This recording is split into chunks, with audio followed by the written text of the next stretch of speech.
siguiendo las huellas del Maestro. Ha sido la temática que el Señor colocó en nuestro corazón para desarrollar durante este año. Estamos terminando el mes de mayo y hoy es el cuarto sermón que hemos querido desarrollar bajo el título del mes: una iglesia que sigue sus huellas. Hoy, de manera específica, estaremos hablando de que una iglesia que sigue sus huellas es una iglesia que le adora. Una iglesia que sigue sus huellas es una iglesia que le adora. Quisiéramos utilizar como base bíblica la carta que el apóstol Pablo escribiera a los Romanos, capítulo 12, versículos 1 y 2.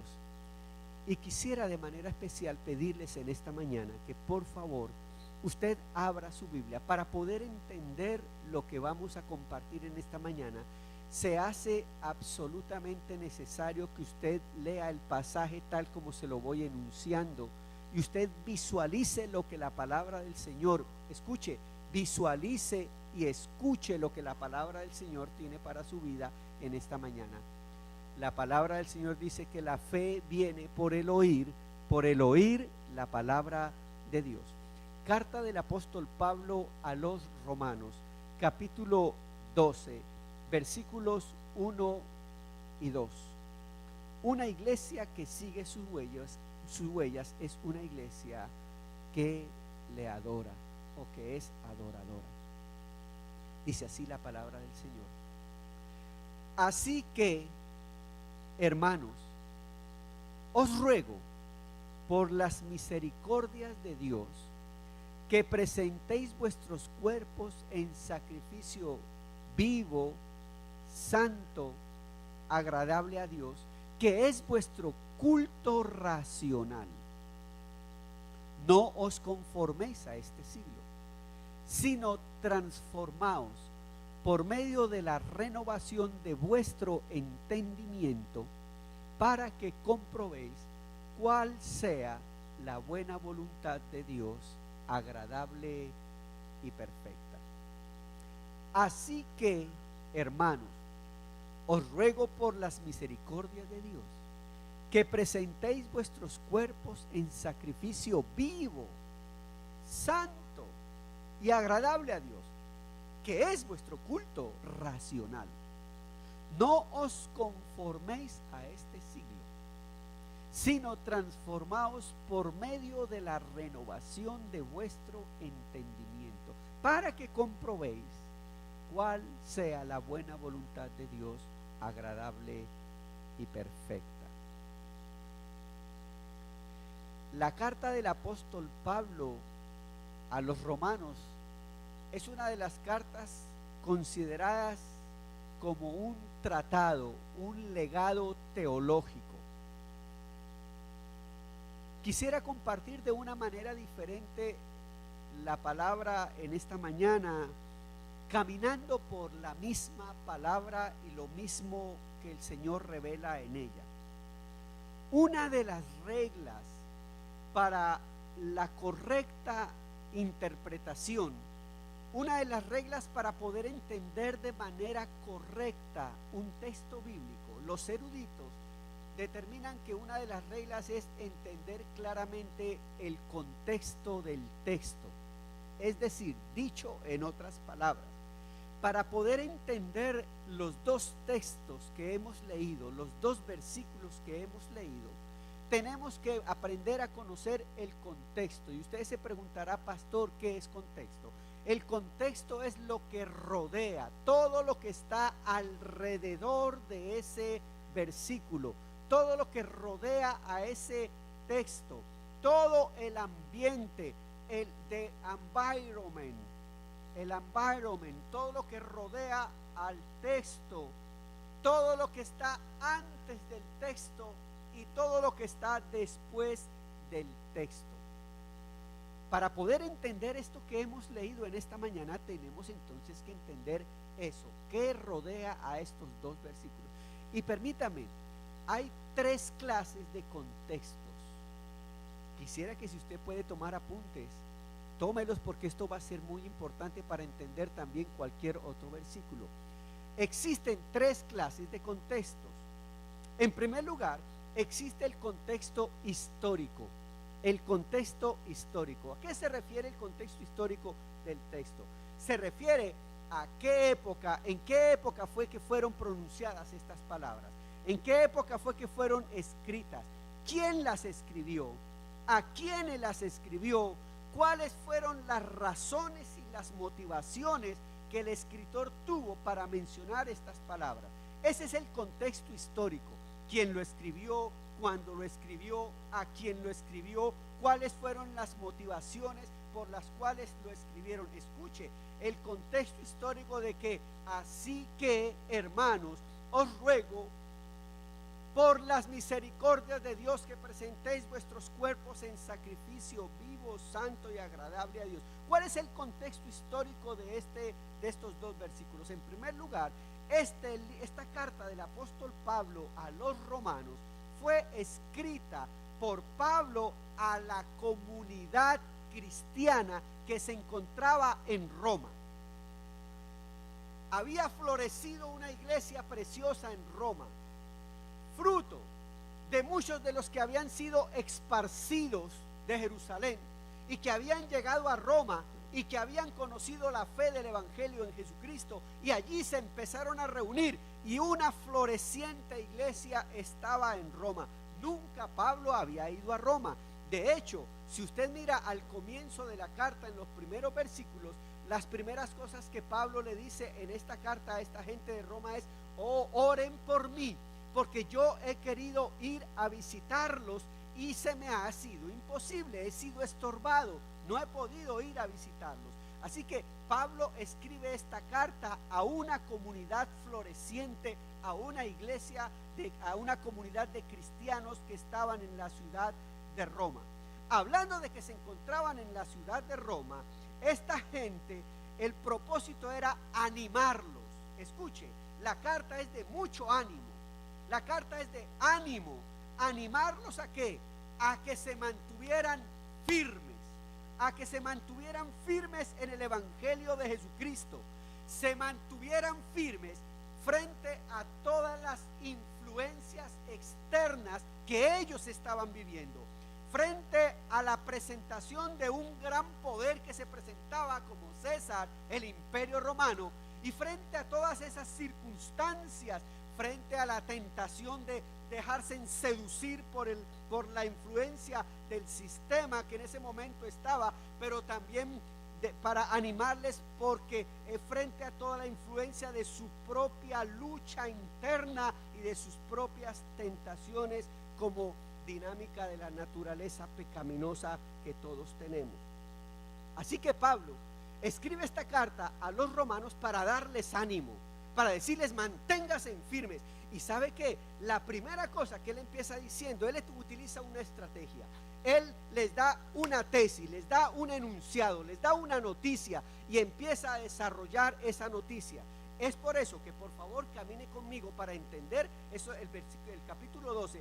Camine antes al comienzo. Venga por favor al capítulo 1, versículos 16 y 17. Porque para darles ánimo, lo primero que Pablo les dice en el capítulo 1, versículos 16 y 17 es lo siguiente: miren, porque no me avergüenzo del evangelio, porque es poder de Dios. ¿Cuántos damos gloria a Dios? Mire, si no les iba a dar ánimo, ¿me hago entender? Porque no me avergüenzo del evangelio, porque es poder de Dios para salvación a todo aquel que cree, al judío primeramente, pero también al griego. Porque en el evangelio, en ese evangelio en el que no se avergonzaba y en el que se podía alcanzar salvación, porque en el evangelio la justicia de Dios se cumple, se revela por la fe, y para fe, como está escrito: mas el justo por la fe vivirá. Así que Pablo les escribe esta carta para darles ánimo y para decirles: mire, hay algo más poderoso que César, hay algo más poderoso que el imperio romano. En aquel momento lo más grandioso y lo más poderoso era el imperio romano, era César. Y César y el imperio romano arrastraban e influenciaban donde quiera que estuvieran. Pero ahora Pablo se levanta y dice, no, espere un momentico. En medio de un aparente poder hay algo más poderoso, algo que cambia vidas, algo que transforma vidas. Y no me avergüenzo de ese evangelio que es poder de Dios, porque no me avergüenzo del evangelio, porque es poder de Dios para salvación.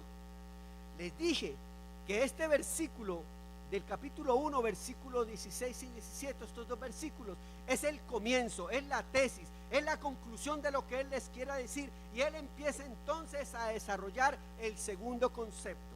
Ya les expliqué lo que es el contexto histórico. Lo escribe Pablo, lo escribe a una comunidad que está floreciendo en medio de un mundo donde hay una influencia fuerte del sistema de poder, de pecado, y frente a sus propias situaciones personales, Pablo los anima diciendo, hay un poder poderoso que es el evangelio de Jesucristo, y empieza entonces a desarrollar la idea de ese poder del evangelio.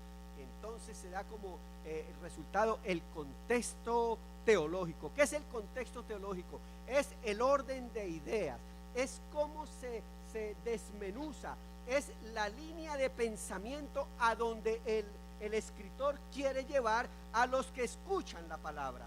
Es el orden como se desarrollan las ideas en el texto, es la forma como se enuncia, se anuncian o se presentan las verdades, los conceptos y los principios de Dios. Es la forma en que Dios poco a poco utiliza al escritor para ir revelando lo que Él quiere. Usted dirá, pastor, usted me está enredando. No, tenga en cuenta que cuando leímos en Romanos capítulo 12, el texto empezó, así que os ruego por las misericordias de Dios, que si el texto está diciendo así que, quiere decir ese así que atrás había dicho una cantidad de cosas, y por lo que había dicho ahora les dice, yo les ruego que presenten vuestros cuerpos en sacrificio vivo y santo y agradable a Dios. Pero para poder entender el así que, hay que entender todo lo que está atrás. ¿Qué estaba atrás? Lo primero que está atrás, lo que le está diciendo es, hay un poder que es más poderoso que César, hay un poder más poderoso que el sistema, hay un poder que cambia cualquier situación, que es un poder de transformación. No me avergüenzo del evangelio. Y empieza a desarrollar la idea. Poco a poco esa línea de pensamiento nos va revelando qué es lo que Dios quiere. Entonces, por eso él empieza diciendo, mire, hay un poder sobrenatural, un poder transformador. Porque saben que la realidad es, después de que él dice, mire, hay un poder que es para salvación, la realidad es que mírese cada uno, y la verdad es que todos somos culpables. Todos somos culpables. Todo el mundo le ha dado la espalda a Dios. Y empieza a desarrollar ese texto de que el hombre en su naturaleza se ha ido degradando, ha dado pasos en una escala hacia abajo y se ha ido degradando. Miren, empieza entonces a mostrar cuál es la condición del hombre y por qué razón ese poder se necesita, y por qué razón necesitamos presentar nuestros cuerpos en sacrificio vivo. ¿Por qué razón? Porque escuche, porque es que el hombre por naturaleza pecaminosa va hacia abajo. El hombre por naturaleza pecaminosa va en un proceso de degradación terrible, que parece que nada puede trancar ese proceso de degradación. Y Pablo les empieza diciendo, ¿saben por qué ese poder es tan poderoso? Porque ustedes no pueden, hay una naturaleza pecaminosa. Venga conmigo al verso 18 en adelante. Miren lo que empieza mostrando Pablo, y les dice, porque la ira de Dios se revela desde el cielo contra toda impiedad e injusticia de los hombres, que detienen con injusticia la verdad. Y sigue diciendo, porque lo que de Dios se conoce les es manifiesto, pues Dios se lo manifestó. Porque las cosas invisibles de Él, su eterno poder y su deidad, se hacen claramente visibles desde la creación del mundo, siendo entendidas por medio de las cosas hechas, de modo que no tienen excusa. Escuche, lo que Pablo está diciendo es, mire, la gente sabe de Dios, la gente conoce de Dios, La creación misma, la creación, el universo cuenta que Dios existe, que hay un Dios poderoso. Pero dice el versículo 21, pero habiendo conocido a Dios, no le glorificaron. Amarra eso con lo de una iglesia que sigue sus huellas. Es una iglesia que adora a Dios, porque los que no adoran a Dios, aunque le conozcan, no le glorificaron como a Dios. Sigue diciendo el verso 21, estoy en el capítulo 1, verso 21. No le glorificaron como a Dios, ni le dieron gracias.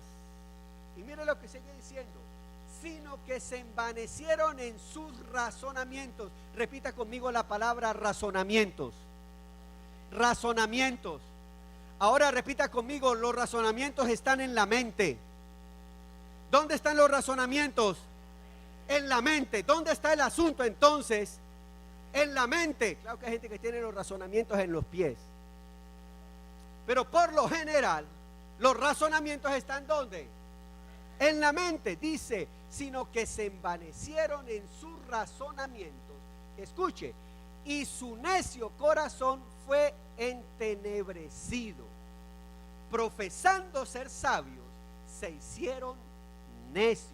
Y mire, y cambiaron la gloria del Dios incorruptible en semejanza de imagen de hombre corruptible, de aves, de cuadrúpedos, de reptiles, imágenes. Escuche, ahora aquí queda claro, escuche, por esa razón nosotros no adoramos,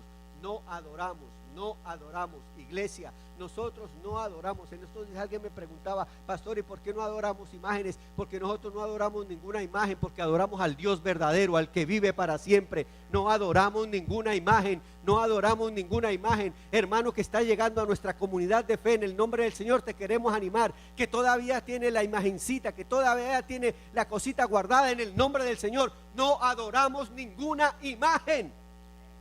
Porque mire lo que sigue diciendo, en esa naturaleza de decadencia cambiaron la gloria de Dios incorruptible en semejanza de imagen de hombre corruptible, de aves, de cuadrúpedos, de reptiles, por lo cual también Dios los entregó a la inmundicia, a la concupiscencia de sus razones, de modo que se deshonraron entre sí.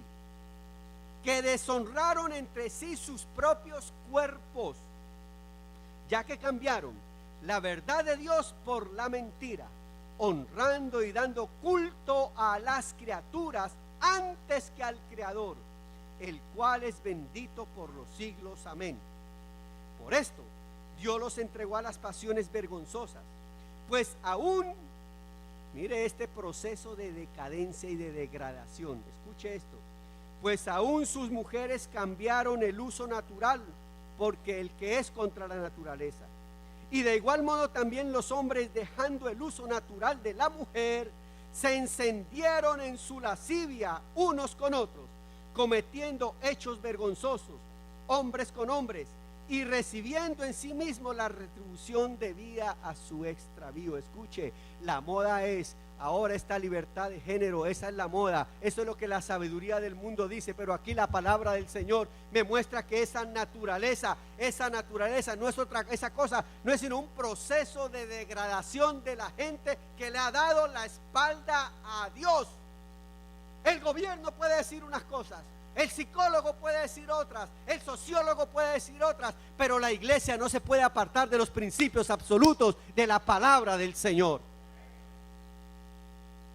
Y mire lo que sigue diciendo, y como ellos no aprobaron tener en cuenta a Dios, Dios los entregó a una mente, otra vez, a una mente reprobada para hacer cosas que no convienen, estando atestados de toda injusticia, fornicación, perversidad, avaricia, maldad, llenos de envidia, homicidios, contiendas, engaños, malignidades, murmuradores, detractores, aborrecedores de Dios, injuriosos, soberbios, altivos, ventores de males, desobedientes a los padres, necios, desleales, sin afecto natural, implacables, sin misericordia. ¡Wow! ¡Qué cuadro! ¡Qué cuadro de degeneración y de decadencia del ser humano. Verso 31, necios, desleales, sin afecto natural, implacables, sin misericordia. Verso 32, de quienes habiendo entendido el juicio de Dios, que los que practican tales cosas son dignos de muerte. No solo, escuche esto, no solo los que las hacen, sino también los que se complacen con las que las practican. Mire, estamos viviendo un momento donde todo este proceso de degeneración ha llegado a unos límites increíbles. Es por eso que Pablo les viene diciendo: iglesia, os ruego por las misericordias de Dios que presentéis vuestros cuerpos como ofrenda que agrada a Dios. Eso es ser inteligente, y la manera de hacerlo es: no se conformen a este sistema, no se conformen a este mundo, sino transformaos por medio de la renovación de vuestro entendimiento, porque el entendimiento estaba entenebrecido, oscuro y cautivo por el pecado. El asunto es que nadie está exento de esta realidad, porque Pablo sigue revelando que finalmente no hay uno justo, no hay justo ni aún uno. El verso 18 dice: porque la ira de Dios se revela desde el cielo contra toda impiedad e injusticia de los hombres que detienen con injusticia la verdad. Y los versículos 21 al 23 justamente narra todo este proceso, pero caminando hacia el hecho de que no hay justo ni aun uno. Venga al capítulo 3, camine conmigo al capítulo 3, versículo 9 al 20. Dice: ¿qué pues? ¿Somos nosotros mejores que ellos? Usted podría decir: ay, pastor, eso es allá afuera, eso está pasando allá afuera, eso está pasando allá afuera. Déjeme decirle que a veces no está pasando allá afuera, está pasando allá afuera y pasa también adentro. Porque hay mucha gente que está adentro, pero su mente no ha sido transformada, su mente no ha sido cambiada.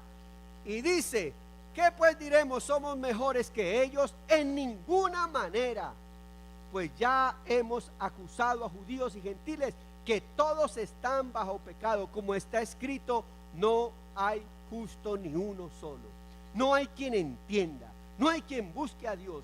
Todos se desviaron a una y se hicieron inútiles. No hay quien haga lo bueno, no hay ni siquiera uno. Sepulcro abierto es su garganta, con su lengua engañan. Veneno de áspides hay debajo de sus ojos. No hay justo ni aún uno. Repita conmigo: todos somos pecadores. Ahora, frente al hecho de que todos somos pecadores, la ley nos castiga a todos, porque la paga del pecado es muerte. No hay ninguna esperanza. Los versículos 21 en adelante muestran que no hay ninguna esperanza. Pero escuche, estando en esa condición de que todos somos pecadores, que por naturaleza pecaminosa nuestra mente está oscura, surge un poder transformador. Bendito el Señor, aleluya.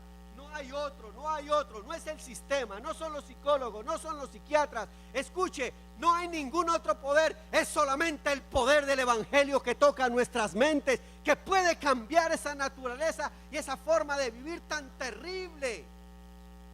Hay solamente una forma, y es a través de la fe y de la esperanza en Jesucristo. En esa condición, vengan conmigo al capítulo 3, versículo 21, dice: pero ahora, bendito el Señor, aparte de la ley que nos condenaría, que no habría salida con la ley, se ha manifestado la justicia de Dios, testificada por la ley y por los profetas. La justicia de Dios por medio de la fe en Jesucristo. ¿Cuántos damos honra y gloria a Dios? Porque no me avergüenzo del evangelio, porque es poder de Dios. ¿En quién? En Jesucristo. Repita conmigo: Jesucristo. Jesucristo tiene poder para controlar mi mente. El Espíritu de Dios, el resucitado, que es el Espíritu Santo, tiene poder para cambiar mi mente, para controlar mi mente, para controlar mi vida y evitar que yo siga en esa cadena de decadencia. Dice: en Jesucristo, para todos los que creen en Él, porque no hay diferencia, por cuanto todos pecaron y están destituidos de la gloria de Dios. Pero ahora dice el verso 24, siendo justificados gratuitamente, bendito el Señor, por su gracia, mediante la redención que es en Cristo Jesús. ¿Cuántos damos gloria a Dios? ¿Sabe yo por qué adoro? ¿Sabe yo por qué sigo las huellas del Maestro? Porque no hay otro camino. Es que no hay otra manera. Iglesia, por favor, salga de la religiosidad. Usted viene a culto no porque tiene que cumplir el domingo. Usted viene a culto porque viene a adorar al que lo ha redimido de toda la naturaleza pecaminosa y de todo el pecado. El que ha cambiado su mente, ha cambiado su manera de vivir. Es por eso que venimos a adorarlo a Él. Wow, por la obra de Cristo en la cruz, en esa fe. Es por fe. Es por fe que se cree que esa justificación nos alcanza. Es solo por la fe. Mire, no tenemos que hacer nada más. Escuche esto. No hay que hacer nada más, sino creer que la obra de Cristo es suficiente en mi vida. ¿Cuántos damos gloria a Dios? Diga conmigo y con fuerza, yo creo. Diga, yo creo. I believe. I believe. Escuche, y aunque mi mente me diga otra cosa, aunque mi corazón y mis emociones me digan otra cosa, aunque las circunstancias me digan otra cosa, y aunque allá afuera digan otra cosa, yo creo que en Jesucristo hay salvación. Yo creo en el poder transformador de la obra de Cristo en la cruz. Es por fe, es por fe. Lo que quiere decir que para alcanzar salvación solamente, hermano y hermana, usted tiene que ponerse los lentes de la fe, los ojos de la fe, porque los de afuera y los que no perciben las cosas de Dios no lo pueden entender. Se necesita caminar este camino por fe, porque ¿sabe qué?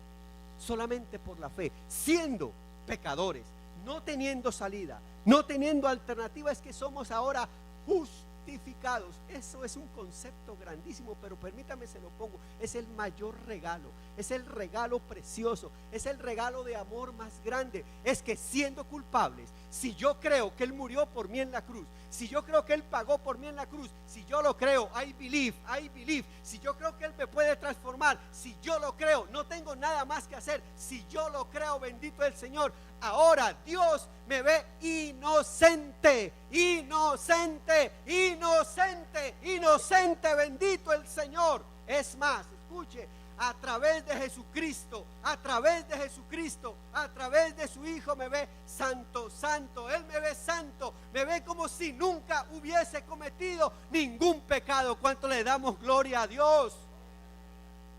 Porque Él me ve a través de la bendita persona de Jesucristo. Soy justificado si creo. Es más, Pablo les viene diciendo, mire, la única manera es creer, y esto es fe. Es más, ustedes judíos conocen a un hombre de fe y se llama Abraham, y les da el ejemplo de Abraham. Usted está siguiendo conmigo el texto bíblico. Llegamos al capítulo 4 de Abraham, capítulo 4 de Romanos. Era para ver si estaban despiertos. Capítulo 4 de Romanos habla de que hay un hombre que creyó. Escuche, y a veces tu mente, tú tienes que luchar en tu mente para creer, ¿verdad que sí? Tienes que luchar con las emociones para creer, ¿verdad que sí? Tienes que luchar con las circunstancias para creer, ¿verdad que sí? Sin embargo, justamente el mismo Señor es el que nos da la fuerza para creer, porque Él nos ha dado, además de todo esto, promesas. Crea la promesa. Eso le pasó a Abraham. Dios simplemente le dio a Abraham promesas y creyó. Dice entonces, el regalo de la justificación es eso: crea a las promesas por fe. Capítulo 4 versículo 1 al 3 dice: ¿qué pues diremos? ¿Qué halló Abraham nuestro padre según la carne? Porque si Abraham fue justificado por las obras, tiene de qué gloriarse, pero no para con Dios. Porque ¿qué dice la Escritura? Creyó Abraham a Dios y le fue contado por justicia. ¿Cuántos damos gloria a Dios? Con esto yo le estoy queriendo decir, hermano y hermana, usted que está luchando con ese pensamiento, usted que está luchando con esa tentación, usted que está luchando con esa situación, usted que está luchando con esa crisis, en esta mañana, en el nombre del Señor, empiece a creer que el Evangelio lo puede cambiar, que el Evangelio puede cambiar esa circunstancia, que el Evangelio puede cambiar esa situación de salud, que el Señor puede cambiar terrible a ese hombre, a esa mujer, a esos hijos. Yo creo, ponlo en tu mente en el nombre de Jesús. Por fe. Cuando creemos, somos justificados. Cuando creemos, ¿y sabe cuáles son los? Mire, los resultados de ser justificados son preciosos. Es un regalo la justificación. Están en el capítulo 5, ya llegamos al 5. Usted dirá, está hasta el 12. No se preocupe, vamos en el 5. ¿Sabe cuáles son los resultados de la justificación? Verso 1. Justificados pues por la fe tenemos paz para con Dios. ¿Cuántos damos gloria a Dios? La justificación entonces me trae como resultado paz. Repita conmigo, paz. Paz. ¿Y la paz a dónde llega? ¿A dónde llega la paz? ¿Por dónde nos atacan los problemas? ¿Por dónde nos atacan las emociones? ¿En dónde se nos roba la paz? ¿En dónde? Pero cuando somos justificados delante de Dios, lo primero que llega a nuestra mente, ¿qué es? Diga conmigo, paz. Peace. You understand me? Glory to God. Paz. ¿Y sabe qué? Somos reconciliados con Dios. La vida, por difícil que sea, se vive ahora con esperanza. ¿Me hago entender? Déjeme decirle, las circunstancias difíciles no van a pasar. Recuerde, Pablo les escribía a una iglesia para darles ánimo en medio de un imperio que los arrasaba y que quería influenciarlos y que quería acabar con el cristianismo. Y Pablo se levanta diciendo, porque no me avergüenzo del evangelio, que es poder de Dios, dunamis de Dios, poder de Dios para todo aquel que cree, al judío primeramente y también al griego. Pero el asunto es, crea. Cuando usted cree, lo primero que recibe es paz. Y la vida difícil ahora la puede vivir con esperanza. Mire el capítulo 5, versículos 1 al 5 dice: justificados pues por la fe tenemos paz para con Dios por medio de Jesucristo, por quien también tenemos entrada por la fe a esta gracia, en la cual estamos firmes y nos gloriamos en la esperanza de la gloria de Dios. Aunque el médico me diga que tengo cáncer, yo me glorifico en Él. Él me glorifica y tengo esperanza en Él. Y no solo esto, sino que también nos gloriamos en las tribulaciones. Oiga, mire. Si no había subrayado nada, subraye esto, porque es que no hay otro camino. Dice el versículo 3: no solo esto, sino que también nos gloriamos en las tribulaciones, sabiendo que la tribulación produce paciencia, y la paciencia produce prueba, y la prueba esperanza, y la esperanza no vergüenza, porque el amor de Dios ha sido derramado en nuestros corazones por el Espíritu Santo que nos fue dado. Bendito el Señor. Vamos viendo cómo se va transformando el asunto y cómo después de estar en un proceso de decadencia, por la fe en Jesucristo tenemos paz, y la paz nos trae esperanza, y la esperanza nos da la fuerza para vivir cada día. Y aunque las circunstancias y todo sea contrario, yo creo, I believe. Wow, qué lindo regalo de la justificación. Ahora podemos vivir con esperanza. Ahora déjeme decirle, el asunto es que esto no es fácil. Esto es una lucha todos los días. Hoy el Señor nos ministró con una linda canción: un día a la vez, un día a la vez, un día a la vez. Yo voy a hacer una pregunta: ¿cuántos después de haber sido edificados y bendecidos el día domingo pasado, cuántos tuvimos luchas el lunes y el martes y el miércoles y el jueves y el viernes y otra vez el sábado? Y es posible que salgamos de este lugar y sigamos ahí con luchas y luchas y luchas y luchas. Déjeme decirle, hay una lucha externa muy fuerte, pero hay una lucha interna muy fuerte. Y en medio de esa tensión, necesitamos mantenernos firmes. Hay una lucha que es constante. Capítulo 7, versículos 15 en adelante, dice de la siguiente manera: porque lo que hago, escuche esto, mire la lucha, porque lo que hago no lo entiendo, pues no hago lo que quiero, sino lo que aborrezco, eso hago. ¿A cuánto nos ha pasado? Ay, Dios mío, yo he creído, Señor, pero estoy en esta lucha porque es que lo que no quiero hacer resulta otra vez haciéndolo. ¿Cuántos nos damos de cocotazos otra vez? Dice verso 16: y si lo que no quiero, esto hago, apruebo que la ley es buena, de manera que ya no soy yo quien hace aquello, sino el pecado que mora en mí. Y yo sé que en mí, esto es, en mi carne, no mora el bien, porque el querer el bien está en mí, pero no el hacerlo. Porque no hago el bien que quiero, sino el mal que no quiero, eso hago.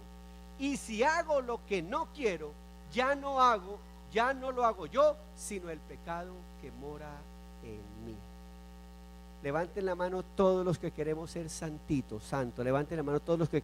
Ahora levantemos la mano todos los que nos cuesta ser santitos, ¿verdad? Ay, todos los días. Mira, que tenerlo, dígale: oiga, la lucha le ha tocado muy duro a usted. Dígale, le toca duro, ¿verdad? Le ha tocado duro. Algunos estamos demacrados, algunos estamos golpeados, algunos estamos luchando con nuestros propios pensamientos, con nuestras propias tentaciones, con nuestras propias luchas. Pero además de eso, las circunstancias externas, y esa lucha.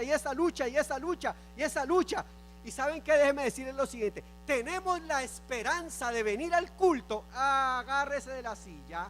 Tenemos la esperanza de venir al culto y que algo pase, y que yo sienta algo, y que algo suceda, y que yo sienta para ver si resuelvo esto, resuelvo mi conflicto de fe, resuelvo mi conflicto de pensamientos, resuelvo mis emociones, y llego al culto y como que nada pasa. Escuche, es que el asunto no es de sentir,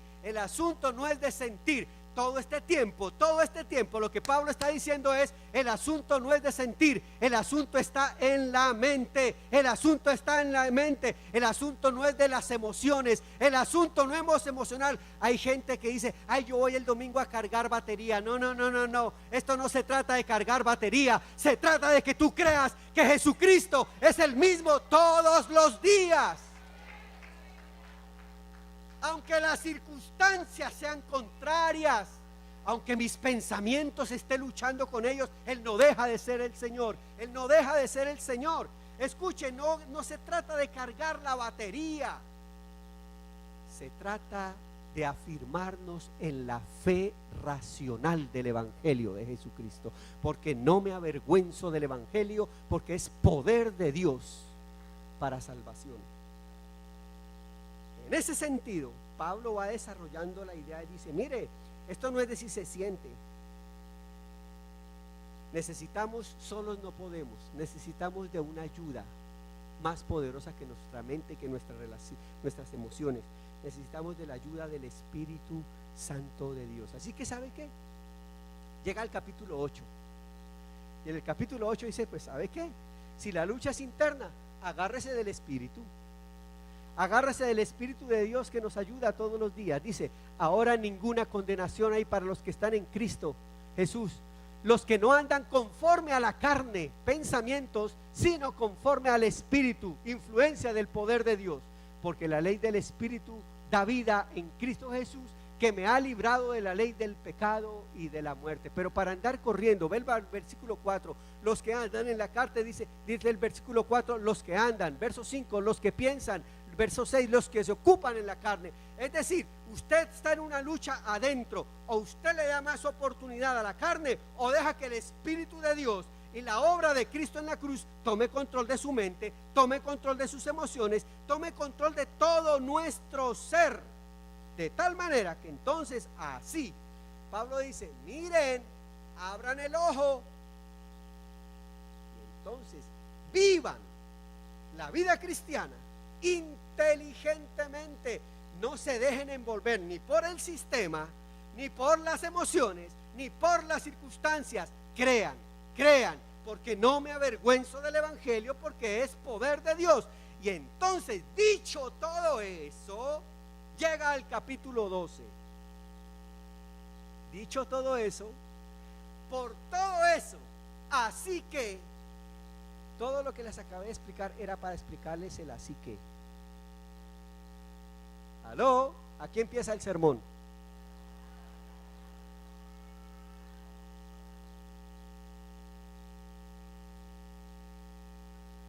Solamente le quiero decir lo siguiente, hermano y hermana. No hay otro camino, solo creer en la obra de Cristo en la cruz. No son las emociones, no es la religiosidad. No, escuche, la fe por emoción es supremamente frágil y voluble. La fe emocional es voluble y frágil. Escuche, usted puede adorar a Dios con sus emociones, pero su fe no puede ser emocional. Su fe debe ser racional, inteligente, y pedir al Espíritu de Dios que tome control de sus pensamientos, de nuestros pensamientos y de las emociones, de tal manera que ahora mis emociones, controladas por el Espíritu Santo de Dios, me capacitan para adorarlo de manera inteligente. Una iglesia que sigue sus huellas es una iglesia que adora a Dios con inteligencia. Y adorar a Dios con inteligencia no solamente levantar las manos, eso lo hace cualquiera. Adorar a Dios con inteligencia no solamente es brincar, eso lo hace cualquiera. Adorar a Dios no es solamente cantar y tocar el instrumento, eso lo hacen los buenos músicos y los cantores. Adorar a Dios con inteligencia es transformaos por medio de la renovación de vuestro entendimiento, para que comprobéis cuál sea la buena voluntad de Dios, agradable y perfecta. Una iglesia que sigue al Señor es una iglesia que la adoración no es solamente música, no es solamente el culto emocional. La adoración es una vida transformada, completa por el amor de Dios y por el poder del evangelio de Jesucristo. Vamos viendo que la adoración toma otro sentido. La adoración es un estilo de vida que agrada al que me justifica siendo yo un injusto. Estilo que quiere agradar en todo, mis pensamientos, mis emociones, a aquel que fue a la cruz por mí. Ahora sí, así que hermanos, Pablo les dice con un carácter tan amoroso: mis viejitos, os ruego por la misericordia de Dios, por todo lo que ha hecho el Señor, que presentéis vuestros cuerpos en sacrificio vivo. ¿Qué es lo que está diciendo Pablo? Presentes en ustedes integralmente, sus cuerpos, su mente, sus emociones, su vida. Preséntense como ofrenda grata, sacrificio vivo, santo y agradable a Dios. Eso es ser inteligente. Mira al que tiene al lado y dígale: Dios quiere que tú seas muy inteligente. Entrégate a Él. Entrega tus pensamientos, entrega tus emociones, entrega todo. Eso es lo más inteligente. Escuche, es lo más inteligente que podemos hacer. Es lo más inteligente que podemos hacer. Hay gente que se cree inteligente. Inteligente no. Inteligente es el que se entrega completamente al Rey del universo y lo adora a Él. Termino con esto. Presentéis vuestros cuerpos en sacrificio. ¿Cómo lo hacemos? Aquí está: no se conformen, no se amolden a este sistema, al siglo. Versículo 2: no se amolden, sino transformados. La palabra transformación en griego es metamorfosis. Y sabe, déjeme decirle, metamorfosis quiere decir cambio que no vuelve atrás. Metamorfosis es cambio que no vuelve atrás. Cambio que no vuelve atrás. ¿Cuántos han vuelto a ver que una mariposa se vuelve gusano? Una mariposa jamás se vuelve gusano. Una mariposa que era larva, que era gusano, salió para ser mariposa y siguió y murió siendo mariposa. Esa es una metamorfosis. Un cristiano verdadero no echa para atrás otra vez. Un cristiano que ha sido transformado no vuelve atrás.